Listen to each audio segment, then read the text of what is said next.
Mayong hapon mga igsoon, mga higala, mga Kristohanon ug ikaw dili Kristohanon, mayong hapon. Ug itanyag nako ang kaluwasan mga igsoon, kay unsay buhaton, unsay may tabo sa tao nga dili modawat sa kaluwasan, naay buhaton ang ulod sa iyahang matag usa. Nini sa kalibutan kita tag ulod, dito po sa impyerno may ulod pod mga igsoon. Init kayo dito, ang kalayo init nya na po'y ulod nga di mamatay. So itanyag na to ang kaluwasan. Kung ikaw unsa may assurance nimo nga nakadawat ka sa kaluwasan,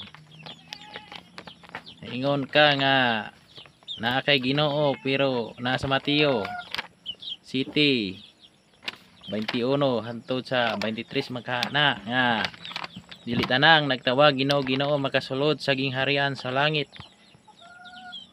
kadto lamang nagtuman sa kabubuton sa Dios nga Amahan. So igsoon, ingon ka nga Ginoo, usay Ginoo, pero matag usa nato matubang ta sa hukom base sa atong mga binuhatan.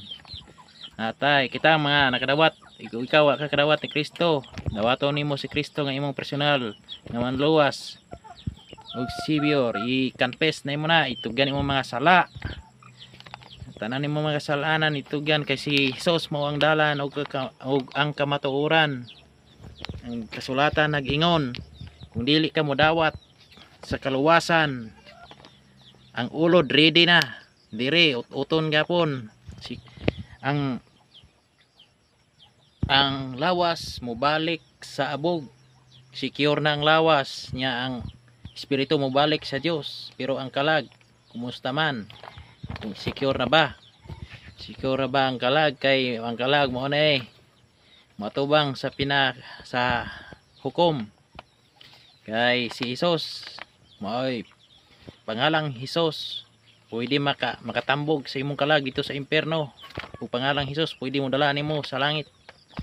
Mana igsoon, dawaton na to ang personal nga manluluwas ang Ginoo, kay naa na sa Roma 6:9. Confess nimo nga si Jesus mao ang Ginoo, makabaton ka, makadawat ka sa kinabuhing dayon. So igsoon, hinumdumi nga higugma ka sa Dios nga Amahan, padala niya yung bugtong anak nga si Jesus Christ. Gisugal niya yung bugtong anak na gisugal.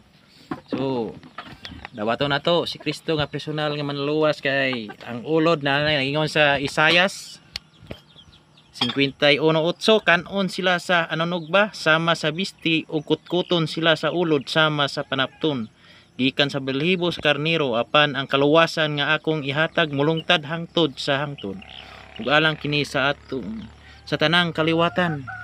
Ang kaluwasan gitanyag ni Kristo, mulungtad kini sa hangtod.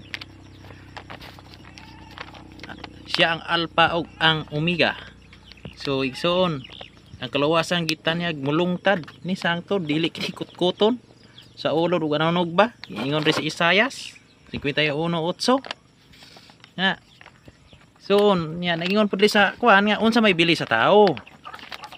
Unsa may bili sa tao nga si sa Job kapitulo 25 nga ang Dios labing gamhanan naman sa tanging harian. Unsa may bili sa tao nganong di man mudaig sa Ginoo. Sa Job 25:6, unsa pa ka ang tao nga usa lamang kaulod? Unsa pa may bili sa tao atubangan sa Dios? Uy, ulod ay kuan. Unsa pa ka ang tao nga usa lamang kaulod? Ulod pud ang tao. Ulod ita mga igsoon, mga tao nagingon diri ha. Kasulatan dili ni tumo-tumo, kundi nakasulatan pulong sa Ginoo nag-ingon. Nya unsa po'y buhaton sa ulod kung dili ka makabaton sa mudawat ni Jesus Christ nga personal nimong manluwas ato po sa impyerno, naa magyapoy ulod pod. Sa Marcos 9:48, kung imong mata makaangin, ipalugit ang pikas imong mata, ipalugit gani. Mas maayo nga matubang ka sa gingharian sa Dios nga usaray mata kaysa ang usaw nimo mata makaangin sa pagkasala itambog mas kalayo init kay impierno niya napay ulo dito no sa Marcos 9 48 dito dili mamatay ang ilang mga ulod ug dili mapalong ang kalayo iniita man ang kalayo kay katuganing si binad katong sa panahon ni kuan sa Daniel so inihitabo ato ni tulo ka kuan nga si